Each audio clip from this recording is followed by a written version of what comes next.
Olá, colegas, olá, professor.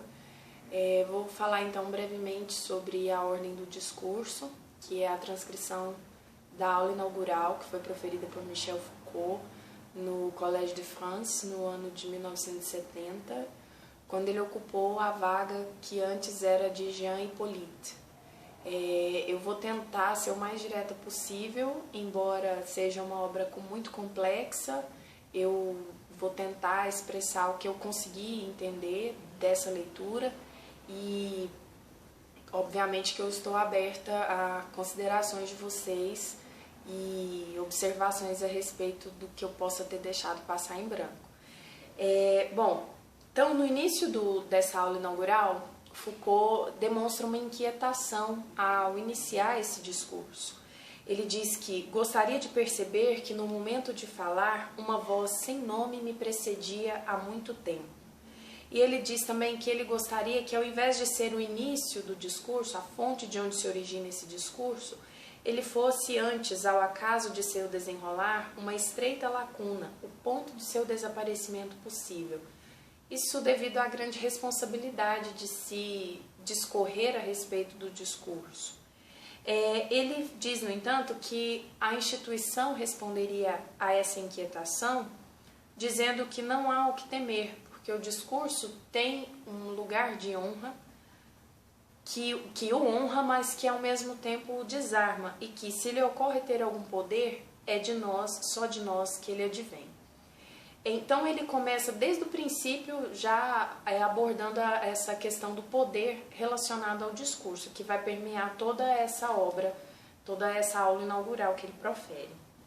Ele apresenta então a hipótese do seu trabalho, que ele resume da seguinte forma: supõe que em toda a sociedade a produção do discurso é, ao mesmo tempo, controlada, selecionada, organizada, redistribuída por certo número de procedimentos que tem por função conjurar seus poderes e perigos, dominar seu acontecimento aleatório, esquivar sua pesada e temível materialidade. Então ele defende que o discurso é sim veículo de poder e não só veículo de poder, mas objeto de desejo. Ao deter o discurso, detém-se consequentemente o poder. Então ele apresenta 3 grupos de procedimentos, que são os procedimentos de exclusão, os procedimentos internos e os procedimentos de rarefação. Eu vou tentar falar um pouco sobre esses procedimentos agora com vocês. Os procedimentos de exclusão se exercem de modo externo ao discurso e eles colocam em jogo essas relações de poder e desejo. Ele considera que o tipo mais comum de exclusão é a interdição, que se apresenta em 3 tipos que se cruzam, se reforçam e se compensam. Estão em rede contínua de transformação, que são o tabu do objeto, o ritual da circunstância e o direito privilegiado ou exclusividade do sujeito. Essas 3 interdições ele resume na seguinte frase: sabe-se bem que não se tem o direito de dizer tudo, que não se pode falar de tudo em qualquer circunstância, que qualquer um, enfim, não pode falar de qualquer coisa. O tabu do objeto, no meu caso do jornalismo, a gente tem um exemplo muito claro que é o suicídio. É um objeto, um tema que se evita falar na mídia por diversas questões de saúde pública, inclusive, recomendações da Organização Mundial de Saúde. Então, é um assunto do qual não se pode falar na mídia, se evita falar. O ritual da circunstância, por exemplo, se você está num hospital visitando um doente, não é aconselhável, não é recomendável se falar de determinada doença, do mal que aquele doente está sofrendo e do número de pessoas que já morreu daquele mesmo mal. É o ritual da circunstância. É um exemplo bem simplista, mas que pode ilustrar para a gente que não podemos dizer tudo em qualquer circunstância. Algumas coisas são menos aceitas em determinadas circunstâncias. E por último, a exclusividade do sujeito. Alguns assuntos são mais designados são mais específicos para determinados tipos de sujeito, ou mais especificamente. Se eu estou falando de um tema médico, se eu tenho um laudo médico a proferir, obviamente só um médico pode proferir um laudo médico, por isso a exclusividade do sujeito.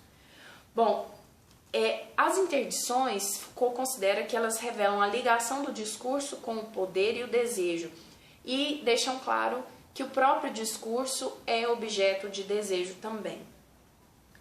O segundo tipo de exclusão que ele considera são a separação e rejeição. Ele exemplifica esse princípio através da metáfora da loucura. A palavra do louco é o que permite que se separe o louco dos demais indivíduos. No entanto, essa palavra ela não é aceita como verdadeira, ela é rejeitada. Por isso, a separação implica na rejeição. É um princípio dialógico, visto que é através dessa separação e da rejeição que existe a aceitação. A aceitação só existe porque existe a separação e a rejeição. É mais ou menos o mesmo princípio que ele utiliza, que a gente discutiu na aula passada, sobre as meninas, né? Em As Palavras e as Coisas. O invisível só existe porque existe o visível. Bom, o terceiro tipo de exclusão de Foucault é a cisão entre verdadeiro e falso, que ele alega, inclusive, muito delicado, arriscado, porque é bem próximo da separação, pode ser confundido com a separação, mas ele discute a historicidade da vontade de verdade, ou seja, a forma como as pessoas buscam o conhecimento ao longo dos séculos, que é um sistema histórico e institucionalmente constrangedor. Então, essa vontade de verdade ela é apoiada por meios institucionais, assim como outros sistemas de exclusão. Mais à frente a gente vai voltar a tocar nesse assunto da verdade, o que é verdadeiro e o que é aceito dentro de um discurso, que sempre está constrangido por fatores institucionais. Bom, ele reforça que, ao contrário dos princípios anteriores, da interdição, da separação, a vontade de verdade ela só se fortalece. Enquanto os outros princípios vão se enfraquecendo, a vontade de verdade só se fortalece, ela se torna mais profunda e incontornável. Porque depois que você chega num determinado nível de complexidade cognitiva, intelectual, a regressão é uma coisa praticamente impossível de acontecer, você só vai evoluir nesse aspecto. Então, ele considera que a vontade de verdade seja um princípio de exclusão, porque quando você considera um discurso como estabelecido, como verdadeiro, como uma área de conhecimento, você acaba por excluir todos aqueles que tentaram chegar a esse discurso, mas não obtiveram sucesso. Então, os estudiosos e os pesquisadores cujas verdades foram separadas não foram aceitas, né? Bom, a seguir ele menciona os procedimentos internos que ocorrem dentro dos discursos e que eles exercem controle, classificam, ordenam e distribuem o que diz respeito ao acontecimento e ao acaso dos discursos. Então, ele considera que esses procedimentos são recursos infinitos para a formação de outros discursos, mas que é também necessário considerar o seu caráter de coerção. São esses princípios: o comentário, o princípio do autor e as disciplinas. No que diz respeito ao comentário, Foucault estabelece dois tipos principais de discursos: os discursos originários, dos quais se fala, e os outros discursos que são retomados, são ditos novamente, que são os comentários a respeito dos primeiros discursos. Então, o comentário surge a partir da repetição, do renascimento em outros discursos, daqueles discursos primários. Ele ressalta que, apesar do comentário ser um desnível entre o outro tipo de discurso, ele tem um papel solidário, porque o comentário permite a construção infindável de novos enunciados, de novos discursos, e ele tem a função de dizer o que estava silenciado nos outros discursos. Através do comentário se adicionam novas ideias aos discursos anteriores.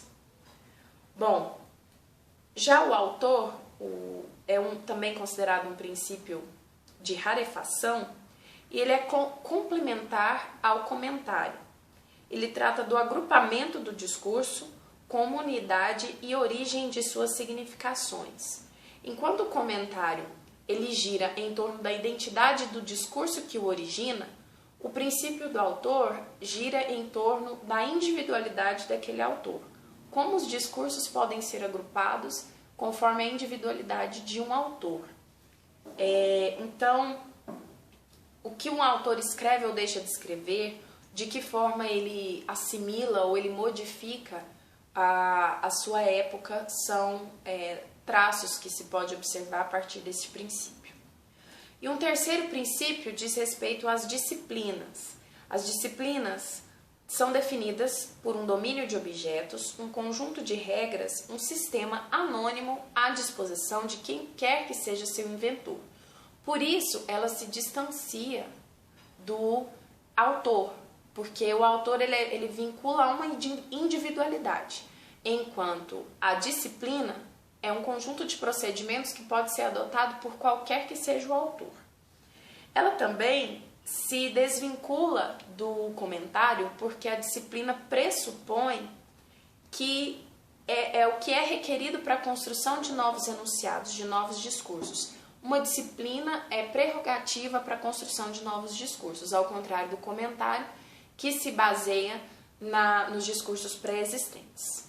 Bom, eu vou encerrar essa parte por aqui, daqui a pouco eu volto com a segunda parte para complementar os demais princípios de Foucault.